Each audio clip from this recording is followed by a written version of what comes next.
ஆண்டவர்கள் வந்து சோழர்கள் சில காலத்துல ஆண்டாங்க, அப்புறம் பல்லவர்கள் ஆண்டார்கள்.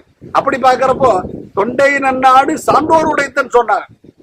சோழ வடநாடு சோறுடைத்து, பாண்டி நன்னாடு முத்துடைத்து, சேர மலைநாடு வேடம் உடைத்து, தொண்டை நன்னாடு சான்றோர் உடைத்து. யோசிச்சு பாருங்க, இதுக்கு என்ன பெருமைன்னு கேட்டீங்கன்னா, அப்படியே காலத்தால் அழிக்க முடியாது கலை படைப்புகளாகிய பல இலக்கியங்களை படைத்த பெரியவர்களுக்கு எடுத்திருக்காங்க. உதாரணமா சென்னை அடுத்துள்ள குன்றத்தூர்ல பிறந்த சேக்கிரார நம்ம சொல்லலாம், அவர் தான் பெரிய புராணம் எழுதுறாரு. அந்த மாதிரி பாக்குறப்ப பல மகான்கள், ஞானிகள், நவசீலர்கள், சிவயோகிகள் வாழ்ந்த ஊர். நாயன்மார்கள் பல பேர் இங்க தொண்டை நாட்டை எடுத்திருக்காங்க.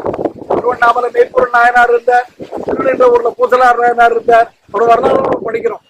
காஞ்சிபுரத்துல இல்லாத கோவில் கூட அங்க ஒரு இருக்கக்கூடிய கலை படைப்பு கூட கிடையாது. அதனாலதான் காஞ்சி மாநகரத்துல பல்கலைக்கழகம் இருந்தது அப்படின்லாம் சொல்லுவாங்க. அப்படி பார்க்கக்கூடிய நேரத்துல அறிவில் சிறந்தவர்கள், அப்பேற்பட்ட சான்றோர்களும் ஆண்டோர்களும் வாழ்ந்த